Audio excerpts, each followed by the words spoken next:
Assalamu alaikum wa rahmatullahi wa barakatuhu.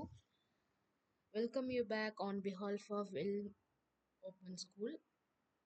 So, in the last video, we have seen about various food groups and what are its types and all.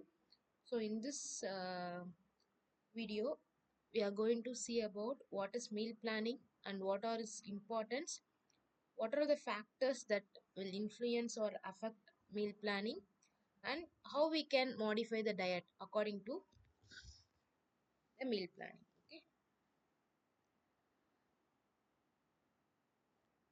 So first thing is, what is meal planning? Meal planning அப்படின்னா என்ன?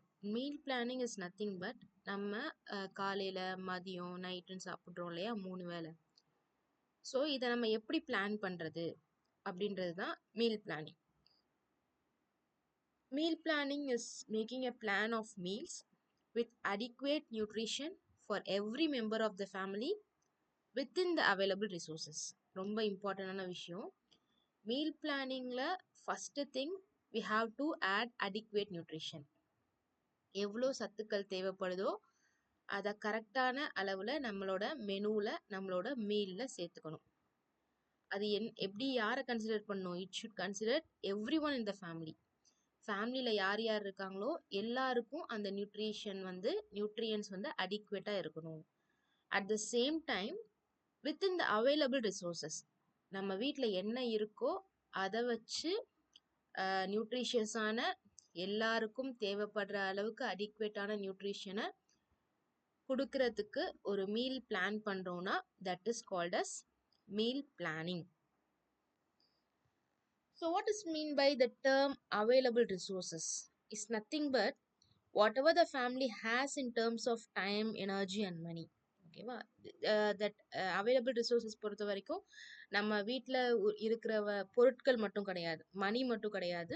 It also includes time and energy. If a working women இருக்காங்க அப்படின்னா she should also take care of the family, right? She is going to cook the food for the family members. So but she will have a very little amount of time in the morning, around 1 or 2 hours. Within that 1 or 2 hours she has to manage the breakfast and the lunch for every members of the family, including a small kid and an old person. So how she can do those kind of meal அப்படின்னு பார்த்தீங்கன்னா, அவங்க plan பண்ணணும். எந்த டைமுக்குள்ளே ஈஸியாக நம்ம சமைக்க முடியும், அந்த ஈஸியாக சமைக்கிற ஃபுட்டில் எல்லா நியூட்ரிஷனும் வேணும், எல்லாருக்கும் தகுந்த மாதிரி அந்த ஃபுட் இருக்கணும். ஓகே. ஸோ அதே மாதிரி எனர்ஜி, அவங்களால எவ்வளோ எனர்ஜி அவங்களுக்கு இருக்குது, எவ்வளோ சமைக்க முடியும் அப்படின்றதையும் அவங்க பிளான் பண்ணி they have to plan a meal and according to the money, எவ்வளோ மணி அவங்க கிட்ட இருக்குது, எவ்வளோ ரிசோர்ஸஸ் இருக்குது அப்படின்றத வச்சு they have to plan a menu. இதுதான் ஒரு எஃபெக்டிவான மீல் பிளானிங். ஓகே. ஜஸ்ட் இப்போ உங்கள் வீட்டில் if there is a old person, ரொம்ப வயசானவங்க இருக்காங்க, வித்தவுட் டீத், பல்லு இல்லை, ஓகேவா? அவங்களுக்கு நீங்கள் காலையில் சப்பாத்தி பூரி கொடுத்தா சாப்பிட முடியுமா? எனக்கு டைம் இவ்வளோ தான் இருக்குது, ஆனால் நான் என்னால் இதுதான் பண்ண முடியும் அப்படின்னு நம்ம பண்ண முடியாது. Because he or she is also a member of the family. We should take care of that member also with more care because she or he is a elderly person. So அந்த டயத்தில் நம்ம என்ன பண்ண முடியும்? We have to plan a menu according to that. Instead of chapati or puri, we can move on to dosa, wheat dosa or ragi dosa. Likewise அந்த மாதிரி கொடுத்தோன்னா it will be healthy, at the same time they can also eat.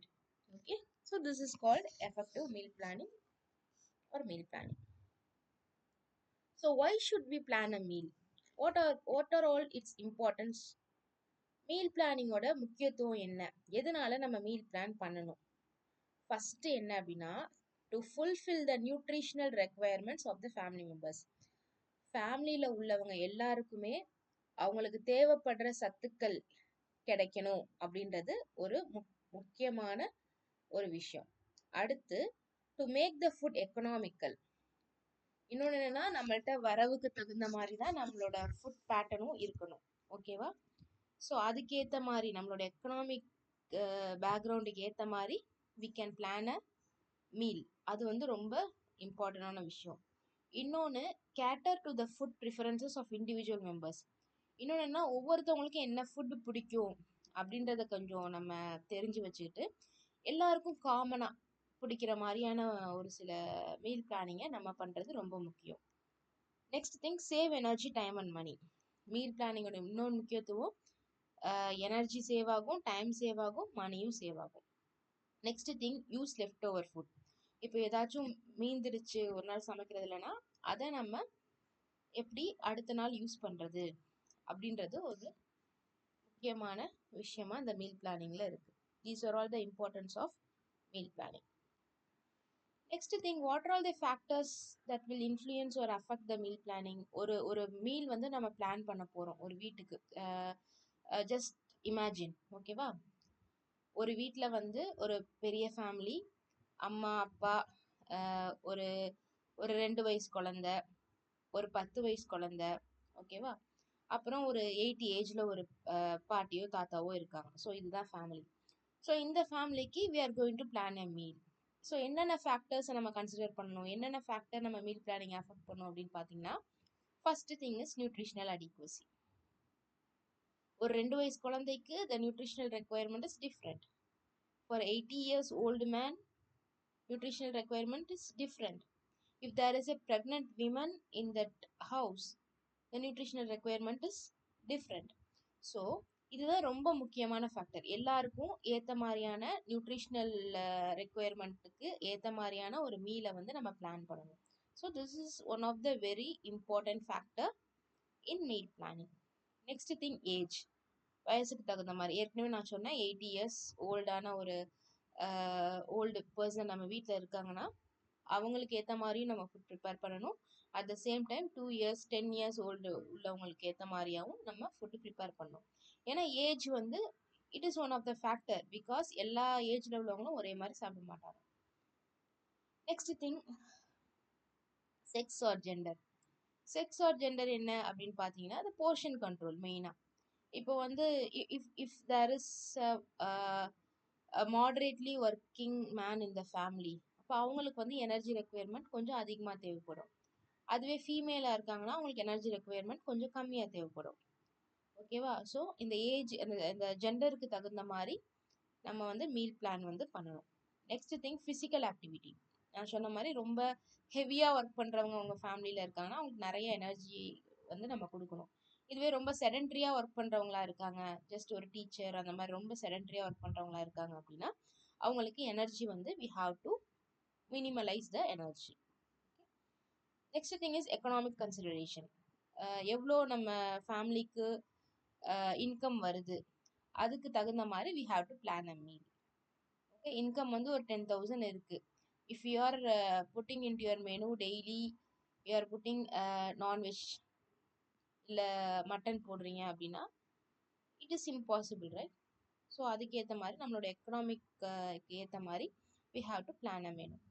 Next thing, time, energy and skill consideration. ஏற்கனவே நம்ம பார்த்த மாதிரி நமக்கு எவ்வளோ time இருக்குது, எவ்வளோ எனர்ஜி இருக்குது, நமக்கு எவ்வளோ ஸ்கில்ஸ் இருக்குது. So every one is not expert in cooking, right? சில பேருக்கு சில ஃபுட் நல்லா வரும், ஓகேவா? Just we can try, but நமக்கு எது பெஸ்ட்டாக வரும், எது நல்லா இருக்கும் அப்படின்றத நம்ம எப்போவுமே கன்சிடர் பண்ணிடணும். நம்ம ஸ்கில் என்ன அப்படின்றத கன்சிடர் பண்ணி we have to plan a meal. Next thing, seasonal availability. So ஒவ்வொரு சீசனுக்கு ஒவ்வொரு காய்கறி கம்மியான விலையில கிடைக்கும், ஒவ்வொரு ஃப்ரூட்ஸ் கம்மியான விலையில கிடைக்கும். ஸோ அந்த மாதிரி அதுக்கேற்ற மாதிரி we have to select a food, select a meal. Okay. Next thing, religion, region, cultural pattern, tradition, custom. இது வந்து ரொம்ப முக்கியமான ஒரு விஷயம். இப்போ ஒவ்வொரு ரிலீஜியன்லையுமே வந்து ஒவ்வொரு ஃபுட்டு வந்து ஃபேமஸாக இருக்கும். இப்போ முஸ்லீம்ஸ்னா பிரியாணி, ஹிந்துஸ்னா வெஜிடேரியன். ஸோ இந்த மாதிரி ஒவ்வொரு, இப்போ நார்த் இந்தியன் அப்படின்னா சப்பாத்தி, தால், அந்த மாதிரி வெரைட்டிஸ். ஸோ அவங்கவுங்க ட்ரெடிஷனுக்கு ஏற்ற மாதிரி தான் நம்ம ஃபுட்டை வந்து நம்ம மெயினாக வந்து நம்ம பிளான் பண்ணணும். So it is one of the factors. அடுத்து என்னன்னா, variety in colour and texture. ஒரே மாதிரியான food daily idli sambar morning கொடுத்தீங்கன்னா யாராச்சும் சாப்பிட முடியுமா? சாப்பிட முடியாது. So we have to make a variety in terms of colour. பார்க்கவும் அப்படைசிங்காக இருக்கணும்.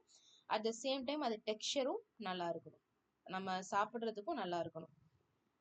Next thing, likes and dislikes of an individual. உங்கள் ஃபேமிலியில் ஒருத்தவங்களுக்கு இட்லியே பிடிக்காது, இட்லினா சாப்பிடவே மாட்டாங்க அப்படின்னு இருக்கும் போது அதை நம்ம வந்து கன்சிடர் பண்ணணும். ஓகேவா? அப்போ வந்து டெய்லி அவங்களுக்கு இட்லியே கொடுத்தா அவங்க டெய்லி சாப்பிட மாட்டாங்க. ஸோ அதுக்கேற்ற மாதிரி ஏதாச்சும் டிஃப்ரெண்ட்டாக நம்ம பிளான் பண்ணி கொடுக்கணும். தென் வந்து சட்டைட்டி வேல்யூ. சட்டைட்டி வேல்யூனா ஒரு பசி எடுக்கிறது. ஒருத்தவங்களுக்கு எவ்வளோ பசி எடுக்கும், எவ்வளோ சாப்பிடுவாங்க, அதுக்கு தகுந்த மாதிரி நம்ம வந்து நம்ம ஃபுட்டை வந்து பிளான் பண்ணணும். So these are all the factors that affecting the meal planning. Okay, அடுத்து ஸோ இந்த என்னென்ன ஃபேக்டர்ஸ் மீல் பிளானிங் அஃபெக்ட் பண்ணுது, அதோட இம்பார்ட்டன்ஸ் என்ன அப்படின்றது எல்லாத்தையுமே பார்த்தோம். ஸோ இதை வச்சு எப்படி நம்ம வந்து நம்ம பிளான் மீலை வந்து மாடிஃபை பண்ணுறது. இப்போ வந்து 2 வயசு குழந்தை இருக்குது, ப்ரெக்னென்ட் விமன் இருக்காங்க, பாட்டி இருக்காங்க. ஸோ இவங்களுக்கெல்லாம் ஒவ்வொரு விதமாக நம்ம எப்படி நம்ம சாப்பாடு கொடுக்க முடியும், இத்தனை வெரைட்டிஸ் நம்ம ப்ரிப்பேர் பண்ணணுமா, இவ்வளோ நியூட்ரிஷனல் ரெக்குயர்மெண்ட்ஸ் மாறுது எல்லாருக்கும், அவங்களுக்கு நம்ம எப்படி கொடுக்கறது அப்படின்ற ஒரு சந்தேகம் உங்களுக்கு வரும். ஓகேவா? ஸோ அந்த சந்தேகத்தை கிளியர் பண்ணுறதுக்கு தான் இந்த modification of family meals for various age groups. ஒவ்வொரு ஏஜ் குரூப்பில் இருக்கிறவங்களுக்கு நம்ம எப்படி மாடிஃபை பண்ணலாம், அவங்களோட நியூட்ரிஷனல் ரெக்குயர்மெண்ட்ஸையும் ஃபுல்ஃபில் பண்ணணும், அவங்களோட தேவைகளை ஃபுல்ஃபில் பண்ணணும், அவங்களுக்கு பிடிச்ச மாதிரி பண்ணணும். ஓகேவா? ஸோ இது எல்லாத்தையும் வச்சு எப்படி நம்ம மாடிஃபை பண்ணுறது அப்படின்றத பார்க்க போகிறோம். Okay, the nutritional requirements of all the family members can be met by varying the quantity of the food items and by combination of foods. எப்படி பண்ணலாம் அப்படின்னு பார்த்தீங்கன்னா, அவங்களோட குவான்டிட்டியை நம்ம மாற்றிக்கலாம். இப்போ வந்து மேலா இருக்காங்கன்னா we can give them 5 idlis. If it is a female, we can give them 3 idlis. ஓகேவா? ஏன்னா மேலுக்கு வந்து அவங்களுக்கு அதிகமாக தேவைப்படும், ஃபீமேலுக்கு கம்மியாக தேவைப்படும். அந்த மாதிரி குவான்டிட்டியில் சேஞ்ச் பண்ணி நம்ம ஒரு மாடிஃபிகேஷன் கொடுக்கலாம். இன்னொன்று என்னன்னா, பை காம்பினேஷன் ஆஃப் ஃபுட்ஸ். ஒரு 2-3 ஃபுட்டை வந்து கம்பைன் பண்ணி நம்ம கொடுத்து அவங்கள வந்து நம்ம ஃபுல்ஃபில் பண்ணலாம். Okay, so if there is a pregnant women இருக்காங்க அப்படின்னா அவங்களுக்கு இட்லி சாம்பார் மட்டும் இல்லாமல் அதோட சேர்த்து ஏதோ ஒரு வெஜிடபிள்ஸ் இல்லை ஏதோ ஒரு ஃப்ரூட்ஸ் எக்ஸ்ட்ரா கொடுத்தோன்னா அவங்களோட தேவைகள் ஃபுல்ஃபில் ஆகிடும். Next thing, include food items from different food groups to get variety and maximum nutrients. இப்போ ஒரே மாதிரியான ஒரு சீரியல்ஸ்னால் இப்போ வந்து நம்ம இட்லியே டெய்லி கொடுத்துட்ருக்கோம் அப்படின்னா அவங்களுக்கு வெரைட்டி கிடைக்காது. ஓகேவா? நம்ம நிறைய ஃபுட் குரூப்ஸ் படிச்சிருக்கோம். ஸோ அந்த எல்லா ஃபுட் குரூப்ஸில் உள்ள ஃபுட் ஐட்டமும் எடுத்தோன்னா நமக்கு நிறைய வெரைட்டிஸ் கிடைக்கும், நம்ம நியூட்ரியன்ஸும் மேக்ஸிமமாக நம்மளுக்கு கிடைச்சிடும். ஸோ இதுதான் just basic thing how we can modify the meal for a family. Okay, so இது வந்து 2 விஷயம் வந்து சொல்கிறாங்க, 2 டைப் சொல்கிறாங்க modification of family meals for various age group. First type is diet modification method. நம்ம சாப்பாட்டில் மாடிஃபிகேஷன் கொடுக்குறோம், டயட்டில் மாடிஃபை பண்ணுறோம். ஓகே, இன்னொன்று food exchange method. Already we have seen what is food exchange. ஒரு ஃபுட்டுக்கு இன்னொரு ஃபுட்டை எக்ஸ்சேஞ்ச் பண்ணுறோம், that will meet the same amount of nutritional requirement.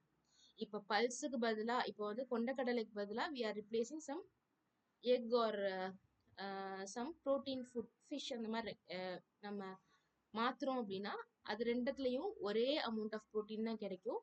That is called food exchange. So this is also one of the method to modify the family meals. First thing is diet modification method, அடுத்து food exchange method. இல்லை ஒன்று ஒன்றா பார்க்கலாம். First thing is diet modification method. So diet modification means serving the meal cooked for the family to any member after varying it in quantity, quality and frequency of eating. So இந்த diet மாடிஃபிகேஷனில் 3 விதமாக பண்ணுறாங்க. எப்படின்னு பார்த்தீங்கன்னா, ஒன்று qualitative modification diet. Qualitative, அந்த ஃபுட்டோட குவாலிட்டியில் சில சேஞ்சஸை ஏற்படுத்துகிறாங்க. For example, if person is very lean, ரொம்ப லீனாக இருக்காங்க, அவங்களுக்கு வந்து நம்ம வந்து எக்ஸ்ட்ராவாக கொஞ்சம் கலோரிஸ் கொடுக்கணும், ஃபேட் கொடுக்கணும். அது எப்படி நம்ம கொடுக்கறது? எல்லாருக்கும் கொடுக்குற மாதிரி எல்லாருக்கும் நம்ம sambar கொடுக்குறோன்னா we can add some ghee to that sambar and we can give to that person. ஓகேவா? இந்த சாம்பாரோட கொஞ்சம் கீயை எக்ஸ்ட்ராவா ஆட் பண்ணி அவங்களுக்கு குடுத்தோம் அப்படின்னா, அவங்க லீனா இருக்கிறவங்க ஃபேட் ஆகுறதுக்கு வாய்ப்புகள் இருக்கு. ஸோ இந்த மாரி சில குவாலிட்டில அந்த ஃபுட்டோட குவாலிட்டில ஒரு சேஞ்சஸ கொண்டு வரது தான் குவாலிட்டேட்டிவ் மாடிஃபிகேஷன் டயட். அடுத்த திங் வந்து quantitative modification diet. Quantitative in the sense நம்ம அளவை மாத்துறோம். நான் ஏற்கனவே சொன்ன மாதிரி ஃபார் மேல் ஒர்க்கிங் செடன்ட்ரி ஒர்க் அப்படின்னா அவங்களுக்கு ஒரு 5 இட்லிஸ் கொடுக்குறோம் அப்படின்னா ஃபீமேலுக்கு ஒரு 3 இட்லிஸ் கொடுக்குறோம். அந்த மாதிரி குவான்டிட்டியில் நம்ம சேஞ்சஸ் பண்ணி கொடுத்துக்கலாம். Next thing modification in terms of frequency. ஃப்ரீக்வன்சினா நம்ம எவ்வளோ இப்போ 3 வேளை சாப்பிட்றத 5 வேளையாக கொடுக்குறோம். இப்போ ப்ரெக்னென்ட் விமன்ஸ்க்குலாம் ஸ்டார்டிங்கில் ஒரு 3 or 4 months அவங்களுக்கு வாமிட்டிங் அதிகமாக இருக்கும். ஆனால் அவங்களுக்கு எனர்ஜி அதிகமாக தேவைப்படும், நியூட்ரியன்ஸ் அதிகமாக தேவைப்படும். அவங்களுக்கு எப்படி நம்ம கொடுக்கறது அப்படின்னு பார்த்தீங்கன்னா கொஞ்சம் கொஞ்சமாக ஃப்ரீக்வன்சி ஒரு 3 வேளை சாப்பிட்றத ஒரு 5 வேளை 6 வேளையாக கொடுப்போம். So this is called modification in terms of frequency. I think it will be clear. இன்னும் நம்ம கிளியராக இதை பற்றி பார்க்கலாம் இன்ஷா அல்லாஹ். ஃபர்ஸ்ட் வந்து குவான்டிடேட்டிவ் மாடிஃபிகேஷன் டயட். குவான்டிடேட்டிவ்னா அளவு, குவான்டிட்டி அளவுல நம்ம ஒரு மாற்றத்தை ஏற்படுத்தி கொடுக்குறோம். First thing increase or decrease in the number of times a meal is taken and or the portions. மெயினாக நம்ம ஒரு குவான்டிட்டி பொறுத்த வரைக்கும் எவ்வளோ சாப்பாடு எவ்வளோ போர்ஷன் சைஸ் கொடுக்குறோம் அது வந்து இன்க்ரீஸ் ஆகலாம் இல்லை டிக்ரீஸ் பண்ணி கொடுக்கலாம். That is quantitative modification diet. The example is a pregnant woman, sick people or older person need to eat smaller meals but at shorter intervals. இப்போ ப்ரெக்னென்ட் உமனாக இருக்காங்க, உடம்பு முடியாதவங்களா இருக்காங்கன்னா அவங்களுக்கு ஒரே வேலையில் 3 வேலையில் நிறைய ஃபுட் வச்சு கொடுக்கறத விட கொஞ்சம் டைம் கேப்பில் கொஞ்சம் கொஞ்சமாக அவங்களுக்கு கொடுக்கறது it will be better. This is called quantitative modifications. Next thing adolescent பாய்ஸாக இருக்காங்க அப்படின்னா அவங்களுக்கு வந்து கொஞ்சம் கொஞ்சமாக கொடுத்தா it will be not enough for them. So என்ன பண்ணுவோம்னா ஒரு லார்ஜர் மீல்ஸ் கொடுத்துருவோம். காலையே நல்லா இட்லி சாம்பார் ப்ளஸ் ஏதோ ஒரு வெஜிடபிள் ஏதோ ஒன்று ஃப்ரூட்ஸ் அந்த மாதிரி கொடுத்துருவோம். அதே மாதிரி மதியம் வந்து ரைஸு தால் நிறைய வெரைட்டிஸ் வந்து ஒரே மீலில் வந்து நம்ம லார்ஜர் போர்ஷன்ஸாக அடலசன்ட் பாய்ஸ்க்கு மோஸ்ட்லி நம்ம ப்ரிஃபர் பண்ணுவோம். ஓகே, இப்போ வந்து டயட்டிங் பர்சனாக இருக்காங்க அப்படின்னா அவங்களுக்கு என்ன அட்வைஸ் பண்ணுவோம்னா இப்போ ஒருத்தவங்க டயட்ல இருக்காங்க வந்து சென்ஸ் அவங்க வந்து உடம்ப வந்து குறைக்கணும் அப்படின்ற ஒரு ஸ்டேட்ல இருக்காங்க அப்படின்னா ஒரு ஃபுட்டை வந்து அவங்களுக்கு கம்மியாக குறைச்சி கொடுப்போம். ஒரு மீலில் ரொம்ப கம்மியாக கொடுப்போம். அப்படி கொடுக்கும் போது என்ன ஆகும் அப்படின்னா கொஞ்சமாக தானே அவங்க சாப்பிட்றாங்க, அது வந்து அவங்களுக்கு வந்து போதுமானதாக இருக்காது. அவங்க ஆக்டிவிட்டியும் பண்ணும் போது என்ன ஆகும், அவங்க உடம்புல உள்ள கொழுப்பெல்லாம் அவங்களுக்கு எனர்ஜியாக மாறி அவங்களுக்கு ஹெல்ப் ஆகும். ஏன்னா அவங்க கம்மியாக ஃபுட் சாப்பிட்றாங்க, கொஞ்சம் கொஞ்சமாக ஒவ்வொரு மீலுக்கு சாப்பிட்றாங்க. அப்படி இருக்கும்போது இடைப்பட்ட கேப்பில் அவங்க பாடியில் உள்ள ஃபேட் எல்லாம் என்ன பண்ணும், அந்த ரிசர்வ் ஸ்டோர்ஸ் எல்லாமே என்ன பண்ணுன்னா எனர்ஜியாக கன்வெர்ட் ஆகி அவங்களுக்கு கொடுப்போம். அப்படி இருக்கும்போது அவங்க பாடியில் உள்ள ஃபேட் டிஷ்யூ கம்மியாயிடும், அந்த டயட்டோட எஃபெக்ட் வந்து அவங்களுக்கு கிடைக்கும். So this is a quantitative modification diet. அடுத்து குவாலிட்டேட்டிவ் மாடிஃபிகேஷன் டயட். இது எப்படி கொடுக்குறது அப்படின்னு பார்த்தீங்கன்னா the changes in nutrients, consistency, flavor, amount of spices and fiber content of the diet. இது எப்படின்னா அந்த குவாலிட்டேட்டிவ் பொறுத்த வரைக்கும் அந்த குவாலிட்டி அந்த ஃபுட்டோட குவாலிட்டியில் வந்து சேஞ்சஸ் ஆட் பண்ணுறோம். எப்படின்னா we can add some extra nutrients, அந்த ஃபுட்டோட கன்சிஸ்டன்சியை மாற்றுறோம். இப்போ வந்து ஒரு ஃபீவரிஷாக ஒருத்தவங்க இருக்குது அப்படின்னா அந்த ரைஸை நம்ம கஞ்சியாக வச்சு கொடுக்குறோம். வயசானவங்க இருக்காங்கன்னா அந்த ரைஸை கஞ்சியாக வச்சு கொடுக்குறோம். தோசைக்கு பதிலாக இட்லி கொடுக்குறோம். இல்லை அவங்களுக்கு ஏதோ ஒரு ஃப்ளேவர் ஒரு ஒரு கீ இல்லை ஏதோ டிஃப்ரெண்ட் ஸ்பைசஸ் அவங்களுக்கு பிடிக்குன்னா மேலே ஒரு ஸ்பைசஸ் ஆட் பண்ணி கொடுக்குறோம். இப்போ தோசை அவங்களுக்கு பிடிக்கலன்னா just we are adding onion இந்த தோசா. இல்லை அவங்களுக்கு நிறைய ப்ரோட்டீன் தேவைப்படுதுன்னா we are giving one egg dosa. So இந்த மாதிரி அந்த ஃபுட்டோட குவாலிட்டியில் ஒரு சேஞ்சஸை ஏற்படுத்தி கொடுக்கறது தான் குவாலிட்டேட்டிவ் மாடிஃபிகேஷன் டயட். இதுக்கு என்ன எக்ஸாம்பிள்னு பார்த்தீங்கன்னா increased protein requirement of a pregnant woman can be met by increasing the quantity of protein rich food in her diet. இப்போ வந்து ப்ரெக்னென்ட் உமனுக்கு they need more amount of protein. Protein வந்து அவங்களுக்கு அதிகமாக தேவைப்படும். அப்போ ப்ரோட்டீன் அதிகமாக உள்ள ஃபுட்டை வந்து நமக்கு அவங்களுக்கு ஆட் பண்ணணும். அதை எப்படி ஈஸியாக ஆட் பண்ணலாம்? நான் சொன்ன மாதிரி எல்லாருக்கும் வி ஆர் கிவிங் தோசா. இப்போ இவங்களுக்கு ப்ரோட்டீன் அதிகமாக தேவைப்படுதுன்னா we can add one egg dosa. புரியுதா? இதில் வந்து உங்களுக்கு எக்ஸ்ட்ரா எஃபர்ட் ரொம்ப கிடையாது. But we are giving them a good food.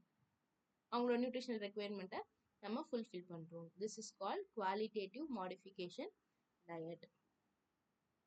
Next modification in terms of frequency. இது நான் ஏற்கனவே எக்ஸ்பிளைன் பண்ணிட்டேன்.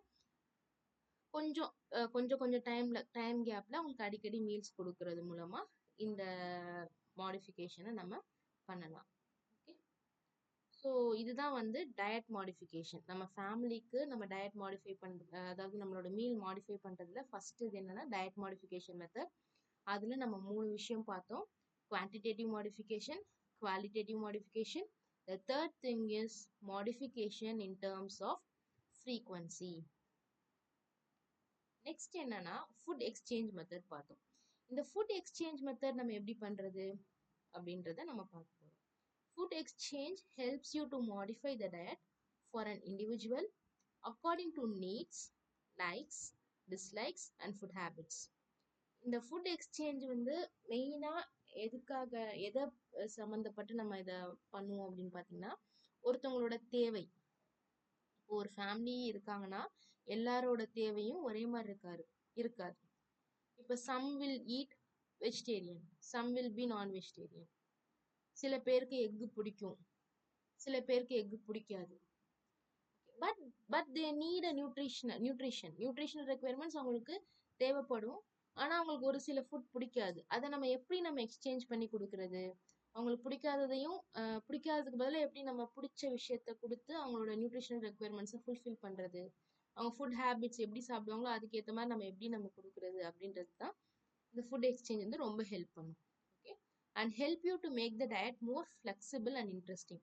அது மட்டும் இல்லாமல் டயட் வந்து ரொம்ப ஃப்ளெக்சிபிளாக எல்லாருக்கும் பிடிச்ச மாதிரியான ஒரு டயட்டா நம்ம இன்ட்ரெஸ்டிங்காக பண்ணுறதுக்கு இந்த ஃபுட் எக்ஸ்சேஞ்ச் மெத்தட் வந்து it is very much useful. So இதுக்கு வந்து நமக்கு என்ன தெரிஞ்சிருக்கணும் அப்படின்னு பார்த்தீங்கன்னா, இப்போ if there is a person in the house who will not drink milk, அவங்களுக்கு மில்க் பிடிக்காது, மில்க் ஒத்துக்காது, மில்க் சாப்பிடவே மாட்டாங்க. But they need protein, they need calcium, எல்லாமே அவங்களுக்கு வேணும். ஓகேவா? ஸோ அப்படி இருக்கும் போது இந்த மில்கை வந்து அவங்களுக்கு எப்படி ரீப்ளேஸ் பண்றது? அவங்களுக்கு தேவைப்படுற ப்ரோட்டீனும் அவங்களுக்கு கிடைக்கணும், அதே சமயம் அவங்களுக்கு பிடிச்சதாகவும் இருக்கணும். மில்கே கொடுக்கக்கூடாது. ஸோ அவங்களுக்கு என்ன பண்ணலாம் அப்படின்னு பார்த்தீங்கன்னா, அதை எப்படி நம்ம தெரிஞ்சுக்கிறதுன்னு பார்த்தீங்கன்னா, அதுக்கு இந்த ப்ரோட்டீன் ரிச் ஃபுட்டுக்கு நமக்கு கொடுத்துருக்காங்க. இப்போ 1 glass milk is equal to 1 egg. இப்போ முட்டை சாப்பிடாதவங்க 1 டம்ளர் பால் எடுத்துக்கலாம். இப்போ மில்க் சாப்பிடாதவங்க 1 எக் எடுத்துக்கலாம். அதே மாதிரி 1 egg is equal to 1 medium size katori meat. ஒரு சின்ன bowl meat is equal to 1 egg. அதே மாதிரி ஒரு பிக் கட்டோரி, ஒரு பெரிய ஒரு கிண்ணத்துல இருக்கக்கூடிய ஒரு பல்சஸ்னா கொண்டக்கடலை எது வேணாலும் இருக்கலாம். ஸோ அதை எடுத்துக்கிட்டோம்னா that is equal to 1 egg R 1 glass milk. அதே மாதிரி இப்போ உங்களுக்கு கொண்டக்கடலையும் பிடிக்கலன்னா ஒரு பிக் கட்டோரியில ஒரு பிக் பவுல்ல வந்து கர்ட் எடுத்துக்கிட்டாங்கன்னா அது வந்து ஈக்குவலண்ட் ஆயிடும். அதே மாதிரி ஒரு 1/4 கப் பன்னீர் எடுத்துட்டாங்கன்னா அதுவும் இது எல்லாத்துக்கும் ஈக்குவலண்ட் ஆயிடும். அதே மாதிரி அதுவும் பிடிக்கல அப்படின்னா ஒரு 3 கப்ஸ் பட்டர் மில்க் எடுத்துக்கிட்டாங்கன்னா அது உங்களுக்கு அந்த ப்ரோட்டீன் ரெக்குயர்மெண்ட்டை ஃபுல்ஃபில் பண்ணிடும். ஓகேவா? ஸோ இதுதான் வந்து ஃபுட் எக்ஸ்சேஞ்ச் லிஸ்ட். இப்போ மில்க் பிடிக்காதவங்க எக் சாப்பிடலாம், எக் பிடிக்காதவங்க மீட் சாப்பிடலாம், மீட் பிடிக்காதவங்க பல்சஸ் சாப்பிடலாம். ஸோ அது எந்தெந்த குவான்டிட்டி எதுக்கு ஈக்குவல் அப்படின்றத இந்த ஃபுட் எக்ஸ்சேஞ்சஸில் கொடுத்துருக்காங்க. ஓகே, இது வந்து ப்ரோட்டீன் ரிச் ஃபுட்டுக்கு. அடுத்து சீரியல்ஸ், நம்ம கார்போஹைட்ரேட்டும் தேவைப்படும் இல்லையா? ஸோ அதான் சீரியல்ஸில் கொடுத்துருக்காங்க. ஒரு சப்பாத்தி இருக்குன்னா அவங்க சப்பாத்தி பிடிக்கலன்னா ஒரு பிரெட் சாப்பிட்டா அந்த ஒரு சப்பாத்திக்கு ஈக்குவல். இப்போ அவங்க டெய்லி 2 சப்பாத்தி சாப்பிடுவாங்க, இப்போ அவங்களுக்கு உடம்பு முடியல 2 சப்பாத்தி சாப்பிட முடியாது அப்படின்னா 2 சப்பாத்திக்கு பதிலாக we can give them 2 bread. Okay, இல்லைன்னா ஒரு பொட்டேட்டோ, இல்லை ½ cup rice, ½ cup dalia is nothing but dal. நம்ம தால் இருக்கு இல்லையா, நம்ம பருப்பு அது. அப்புறம் 4 சால்டட் பிஸ்கெட். இப்போ பிஸ்கெட் சாப்பிட சின்ன குழந்தைங்களா இருக்காங்க, அவங்க எதுவுமே சாப்பிடல அப்படிங்கும் போது நம்ம ஒரு 4 சால்டட் பிஸ்கெட் கொடுத்தோம்னா அவங்களுக்கு தேவையான கார்போஹைட்ரேட் கிடைச்சிடும். இல்லை ½ cup noodles, 1 idli, 1 plain dosa, ½ cup upma, இல்லை போகானா அந்த ரைஸ் ஃப்ளேக்ஸ் இந்த அவல்ல செய்யக்கூடிய ஒரு உப்மா. ஓகேவா? ஸோ இதெல்லாமே வந்து ஈக்குவலண்ட் ஆனது. அடுத்து ஃபேட் பொறுத்த வரைக்கும் ஹாஃப் டீஸ்பூன் பட்டர் எடுத்துக்கிற இடத்துல அவங்க 1 டீஸ்பூன் ஆயில் எடுத்துக்கலாம். இல்லை 2 டேபிள் ஸ்பூன் மயோனைஸ் எடுத்துக்கலாம். இல்லை 4 to 5 பீசஸ் ஆஃப் நட்ஸ் அவங்க சாப்பிட்டாலே இந்த ஆயில் எல்லாமே அவங்களுக்கு கிடைச்சிடும். தென் 10 to 12 பீசஸ் ஆஃப் பீனட்ஸ் இல்லை 5 டீஸ்பூன் ஆஃப் க்ரீம் ஏதாச்சும் எடுத்துட்டோம்னா இது எல்லாமே ஈக்குவல். ஸோ இதுதான் வந்து ஃபுட் எக்ஸ்சேஞ்ச் மெத்தட்.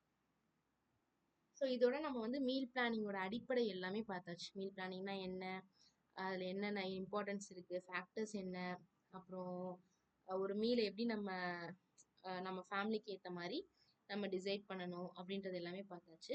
இந்த next video we can see about planning a meal. So இது எல்லாமே தெரியும், ஃபுட் எக்ஸ்சேஞ்ச் எல்லாமே தெரியும். ஸோ இப்போ நம்ம என்ன பண்ண போகிறோம் நெக்ஸ்ட் வீடியோலனா, நம்ம எப்படி ஒரு வீட்டுக்கு நம்ம மீலை வந்து பிளான் பண்ண போகிறோம் அப்படின்றத இன்ஷா அல்லாஹ் நெக்ஸ்ட் வீடியோவில் நம்ம பார்ப்போம். அஸ்ஸலாமு அலைக்கும் வரஹ்மத்துல்லாஹி வபரகாத்துஹு.